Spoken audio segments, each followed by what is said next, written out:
Hello and welcome to Voices of Parenting podcast. I am so glad you're here. My name is Mussy Diskin. I am an advanced nurtured heart approach trainer. I am a parenting coach. I am also an inner wealth coach, which means that I help people rediscover and connect to the people that they truly were all along, but may have gotten forgotten along the way. So to find out more about me and what I offer, you can check out mussydiskin.com. I would love to connect and I would love to hear your feedback. Reach out to energizinghearts@gmail.com. Thank you for being here, and I hope you enjoyed today's episode.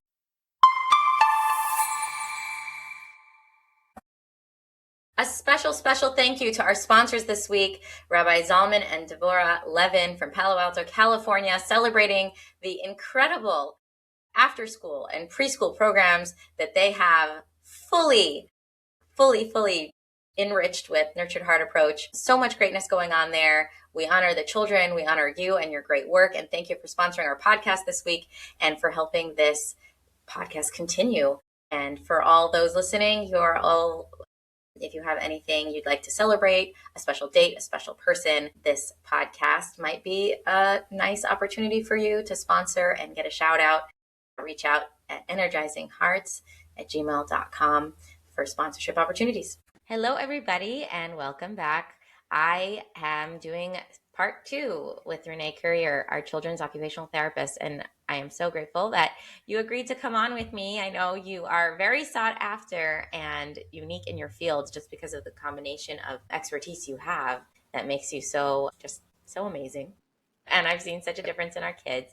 We did recording part 1, so go back and see that to kind of have more of an understanding of like what Renee does and the power of what she does and why it works and why it's important. And I was hoping to get a little bit more practical, but yet again, I forgot to let you to introduce yourself for our first time listeners. So just give us a quick, who are you, what do you do? And then we'll jump into more practical suggestions. Okay, thank you. My name is Renee Courier. I'm an occupational therapist. I've been an occupational therapist for 25 years, and I specialize in unintegrated primitive reflexes, sensory processing, attention, behaviors, all those kinds of things. Okay. So I was thinking for a busy mom, and we, especially in the religious community that I'm a part of, there are many families have many kids. It's not just, the one kid or the 2 kids that you're looking after. It's like a lot going on all the time. So there's a lot of sensory input in a home with a lot of kids. There's a lot of noise and there's a lot of to-dos and there's a lot of needs and sometimes too much shouting and, there's just a lot going on. What are things that parents can sort of think about or like have in their like back pocket, like to sort of intentionally try and like stick in the day, either in response to a more escalated moment or just even to preempt an escalate moment that could help everybody just kind of keep their brain on as they go through it? So a lot of OTs will talk about what a sensory diet. You'll hear that term thrown out, a sensory diet. All that means is that kind of like eating throughout the day, you're providing that input, either vestibular, which is movement, or proprioception, which is muscles and joints, so that it's kind of on a steady basis. If we can do that, then we don't see those too high, usually, moments as much. We can kind of keep more regulated on a steady level. Ways to do that, if we were talking about like specific kids who have like, I don't know, a lot of times with busy households, we have lots of transitions. Transitions are usually a time when we see struggles. Preemptively, especially as a parent, like if you know something's coming, sometimes you can't predict it, but if you know something's coming, that's the time to insert something physically for that brain to be able to come back to that safe and calm place. So examples of that might be taking a break outside. Maybe there's a trampoline, something we call heavy work, something that their muscles and joints can do. Maybe it's like we were talking about before, control. So it's like, hey, can you be mom's helper and move this laundry basket for me? Because the more helpful they can feel, the more organized they feel too. So I'm trying to think of other ways and examples of what would be good for input throughout the day. I think with the laundry basket example, like I've done it where I've like intentionally made it very heavy and I didn't get it moved, but it was like a double whammy. I can get a kid to feel important and in control, and I can have them do some heavy lifting, which I know is going to give their joints and muscles that input that will tell the bot to turn back on because everything's okay and we're safe. But like It's like, oh my gosh, I forgot. I really need this move. Like sneak in, some. Exactly. Exactly. Yeah. Especially if they don't know, right? Sometimes it's vacuuming. Like, I Yeah. need you to help me, please, please, please vacuum under the cushions because there's a lot more work involved with that. Nobody really cares whether that's really a super clean place, but that, they are getting the input that they need to kind of feel important and get that input from their muscles and joints. A lot of times, so we're talking about like what we can do on a regular basis, but we also need to engage like our kids in this moment. So a lot of times they talk about your engine running too high, just right, or too low.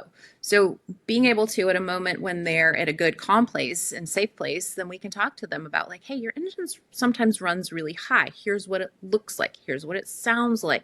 Give them some input so that they can start to internalize that and catch themselves, because that's the other thing. Once we are able to allow them to catch themselves, then they gain that independence and then they can make choices. Oh, I feel like I need to take a break. I need to go jump on the trampoline. I need to do something that's going to help me. I need to go lay in a pile of blankets and pillows or use a weighted blanket, something that they can choose to do too. Because again, busy households, you can't always be on top of everything. But if we can give that brain its own independence, then it can start to make those choices on its own. Or even if it's like, I'm feeling overwhelmed, I don't know what to do. Can you tell me what to do? Can you give me an idea? Can you give me suggestions? It's so helpful to realize that so much of behavior isn't actually opposition and isn't actually power struggle. It's as far as them being like, you're not my mommy and I don't need to listen to you. Like, no, it's not about like teaching them that they have to listen and teaching them that I am the mom and you do need to listen. It's so much about the sensory world. I wonder if you could speak to that idea that you told my daughter about listening to music and why that helps, about how we can use, when we're overloaded in one sense, we can only almost use a different of the five senses to help us. Yeah. So if somebody is overwhelmed in like say a specific sense, we can use another sense to kind of override it. So in this example, like being overwhelmed with other noise by using noise that maybe is really specific through headphones or whatnot, using like music, then you can shut down the other systems that are feeling overwhelmed. So that's why like things like having, like we talked about, like Velcro underneath the desk or a table, you can use that tactile sense to override the auditory sense. So that comes again with a lot of detective work and getting to know kids and understanding like what it looks like for them specifically to give them specific helpers. Yeah, my daughter wasn't even describing a specific sense. It was more like her whole body feels like it's on fire and her whole body feels like it's crawling and she just feels like she can't exist. She needs to hit and she needs the indication that it's the joints and muscles is that everything she described she needs to do would be giving a lot of input to her joints and muscles. So like I want to hit, I want to grab something, I want to break something, I want to push something, I want to scream, I want to squeeze someone, and then we put on loud music and earphones on her ears so that there was no other sound besides for this like overwhelm of music, and the overwhelm of music made the overwhelm of just about everything else just go away. Away. Yeah. Yeah. So, I mean, as a parent, I think that's the other part is like, watch what your kids do. When you see them doing those things, figure out what it is that they need from what they're doing. What do they choose? Are they running at you full speed and slamming into your body? That means let's make a pillow pile. Let's jump into it. Let's give that crash just in a safe way and appropriate way. Yeah, let's talk about that. So let's talk about the crashing into me. Yes, that was something that I really hated, and then I learned that they might actually need that feeling of crashing. What about like touching, like just coming over to me and like just like petting me and like kind of like falling onto me, like losing their turning into like I call it spaghetti, like just all their weight on me and like what might they That need in that? melty. So something like that, I would probably think about giving them some compression. So maybe they need a ball squish where you get like a big therapy ball and have them lay down on their stomach and then kind of roll it over their body with a little bit of weight. They might need a compression vest. I think that they're looking for some kind of hug that they would need, like some kind of, yeah, some kind of like physical like squeeze. Yeah, like you said. What about like a kid who is you're trying to have a conversation with them and they're just walking and walking and walking and walking and you can't even hear them anymore because now they're in another room and they're just walking and walking. Yeah, so that's the kind of kid that needs more movement to engage in conversation. So a lot of times people want eye contact and full attention, but their body just can't do both at the same time. I can listen to you, but I can't look at you, or I need movement to be engaged in that. So that might be something where it's like if I used a vibration platform and let them have vibration while we're talking, they're in the same spot, but their body's getting input. Actually, I remember hearing from somebody that they were given the advice to give their kid a vibrating toothbrush, like an electrical toothbrush. Yeah, Like you're not always going to be able to have a vibrating plate in your home, sure. but a vibrating toothbrush you can get for, relatively cheap, the battery operated ones especially, and then they can hold that and that might help them sit. Right. And then if they need to, it might not just be holding it, it might be pressing on their face, might be holding at their chest. Some way of giving that body a little bit more input helps to regulate it. That's so cool. And let's talk about vision and sight. So you said looking at me and listening to me might be too much. Why is that? What is Because when we talk about that nervous system, if it's in an overwhelmed state, which is usually when we're and a child is speaking to an adult, then there's a level of stress, even if it's a parent, because you're usually asking or telling something. So it's those moments that are the hardest for kids. So when they are expected to look at you visually, then they're overwhelmed visually. But if you want, you got to kind of decide, do you want me to look at you or do you want me to listen to you? So if it's more important to listen, then allow the eye contact to fall apart for right now until the nervous system is able to do that. So it's an overwhelmed thing. So I have to shut down one of my senses so I can use the other one better. so I'm really almost what I'm hearing essentially under everything is believe what their body is telling you. If Yeah. they're not looking at you, then they probably can't. Like Right. they're probably shutting down their vision in order to give them something else. If they're walking or they're not sitting. Yeah, exactly. I used to have, I still have a niece, but when she was little, she's now 25. When she was little, for her to be able to express herself, because she had a little bit of a speech delay, for her to be able to express herself to you, she would stand next to you, jump up and down and flap her hands while she was trying to talk. And it was just like, okay, this is how she talks. This is what she needs to do right now. Of course, she doesn't have to do that now, but then she did. She needed to be able to express herself just to practice even some of that language, but her body needed to move while she did it. Yeah, it's like overwhelming one part of the body so that another part of the body could take the reins or something, like Yeah. shutting something Yeah. down to let something else go. Yeah. The brain's fascinating. It's fascinating. It's really fascinating. I'm thinking of a kid, Renee, who like knocks their head in the wall or knocks their head into me or like likes that head banging. What might be helpful there? Something like that. Yeah, that's a common one too. Something like that, I might say, hey, maybe you need to lay down on a bed and use a pillow instead of me because it hurts. It doesn't feel good. I don't like it. But yeah, we have to be really careful with that one because we don't want to do any head or neck injuries. So, but the head, because all of our cranial nerves are there, all of our information is there, tends to be a common one that kids will bang with. So they might bang on the floor, they might bang on people, walls, those kinds of things. I've even had kids bang their heads in the car on the windows. So we have to be real careful with that. But like being able to give them some pressure. So sometimes they just need, even if it's like, hey, you're banging me, I'm going to put my hand on your forehead, press into me, or let's do some headstands. Let's do some other way of getting some safe input. Yeah. So sometimes it is just pressure on that head and neck. Or like a parent can like put their hands on the sides of the head just for gentle pressure. Be like, ah, that feels good. That's what I was looking for. Yeah. Yeah. A lot of times they don't know what they're looking for. They're just doing it. Yeah. Yeah, you had given me that advice when I had my son ramming his head into my stomach as hard as he could, and then you said turn him around and put your head here, your hand here, so that he's pushing forward into your hand, and like use your body, so he's like standing back to me, back to my stomach, and then my hand's on his head, and he's pushing away from me, and I'm kind of holding him into me so that I could support him against my trunk, and that's to be really helpful to have that Yeah. feature. Yeah, a lot of time it's manipulating what they're looking for. Like, I mean, and it's always unique to each individual, but whatever their body is seeking out, try to be creative with like, how can I make that happen that's safe, that works for me and for them? Yeah. So let's see if I could pick your brain around like kids who will touch. So my daughter was a paper terror. So she was definitely one who like, we just literally, my sister nicknamed her Shredder because she just shredded every piece of paper she could get her hands on.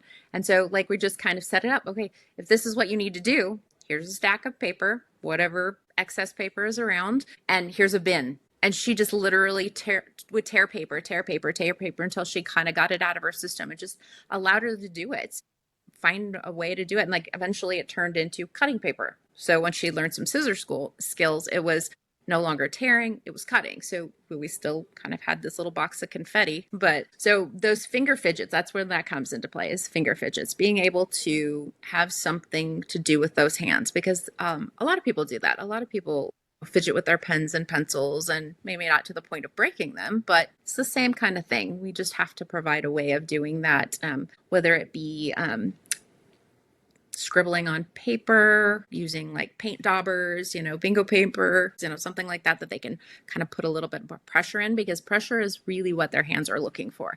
It's not always just completely touch. Sometimes it's pressure. And so like being able to squeeze fingers, to squeeze fingernail beds, that's a really, really helpful technique, is giving those hands some input and then teaching them, squeeze your fingernails. Yep. Squeeze your fingernails. Put some pressure in there. Or we'll do dots where you take your thumb and you press into the hand. We have so many like little pressure points and stuff. Sometimes I give kids acupressure rings that they can roll up and down their fingers when they feel like they need to do that. Yeah. And I think, again, more than anything, what I'm hearing again is like, believe them. Like she's shredding the paper, so let her shred the paper. It's doing something for her. She found something that does something for her. She's not doing it because she wants to make a mess. She's not doing it because she's wasteful and doesn't care about the planet. She's not doing it because she is spiting your clean house that you just worked so hard to clean, and now she wants you to work harder and clean it up. She found something that helped her. Yeah, so it's changing our perspective. I mean, I did spend the other day in my office shredding paper with my shredder, just because. Not for any reason, just because it was a sensory input, and we were working on sound and being overwhelmed. But that's something that I think that parents should to take into consideration too, is that if we have anxiety or nervousness or overwhelm, it cannot coincide with curiosity. So if we can do something to engage the curiosity part of the brain, anxiety, stress goes down. So they can't exist together, but it's not only that anxiety and those other things get they don't have priority. If you put in curiosity, then they have to go away. Like it's equal. It's an equal playing field between the two. Exactly. So curiosity is one of those things that's a technique that just in and of itself, like, what happens if and then we try, what happens if we try a different color paper this time in the shredder and then look at it in the box? And then, so like his noise sensitivity, we were working and practicing on it, but with curiosity. So it didn't seem like it was a big deal, and he was occupied by it, so he was like, it's helpful. Yeah. And I do find that very helpful, even like from a preschool background as a preschool teacher. And then with my kids, again, is if I can get them curious without it looking like I'm getting them curious. If I could just get curious, or if I could just like do something or move something or hold something or say something by mistake, by accident, that wasn't what they don't think was intentional, that piques their interest. It's like, I'll even turn on, let's say like a story tape or one of these story podcasts. Like I won't say like, who wants to listen to a story? I'll just turn it on. And then all of a sudden we're like in storyland, and everything else seems to just matter less. And the fight is over, and whatever else needed to happen is yeah, super cool. That's the power of play, is being able to get curiosity to come on board, to work on those things. So a lot of OT looks like play, and it's not just play. It's, manipulation of situations and games and activities so that we're actually gaining those skills and working on the things that are usually pretty challenging. Yeah. Super cool. Yeah. And we can engage that with like, I'll race you, right? And then they're running and stomping or whatever it is. Or like if the competitiveness really gets some of the kids going. So it's like, I'll sometimes carry that. Who can carry the harder thing? Who can carry the heavier thing? Like how heavy can you carry? How much does it weigh? Like. Right. Or sometimes I don't tell them that I'm expecting them to go get their shoes on. I might just start a countdown, because they know the routine at the end of the session. Hey, our time is getting up. 5, 4. And they're like, get my shoes on. Yeah. So, I forgot. The more playful, the better. We did something. I did something this morning. My son was saying, I can't go to school. I can't go to school. I can't go to school. And I don't remember what it was, but he went to school. I think I took his socks and shoes to the car, and I said, "Oh, I've got your socks and shoes in your backpack for you." And I just went to the car, and he followed. That was that. Yeah. So I will say one last thing at least. So our brains are wired for no. They're wired to be protective. So even when you hear no, it doesn't always mean no, or I can't, or I won't. So sometimes allowing that first initial response of no come out, but then continue on, just like you did with the socks and shoes. I can't go. But then you're like, your socks and shoes are in the car waiting for you. Then the brain will go, okay, yes, I can. But sometimes it needs a pause, and no is always going to be that first response. Makes sense too, because our brains are wired to protect us, and so no is a good protection. Yeah, right. I love that. Okay, Renee. Well, if anybody wants to connect with you, and maybe they live in Arizona or near Phoenix and want to get on that wait list that you have, how can they reach you? Email is the easiest way to reach me. And so it is integrationstherapy@icloud.com. Okay, I will put that in the show notes. Thank you so much for giving me your time today. And so grateful for you, for my family personally, selfishly. And I'm so happy that my audience is going to get to hear some of your wisdom. Thank you. I appreciate it. Hey, wait, don't go yet. Take a minute to find the beautiful quality that you have, that you appreciate about yourself.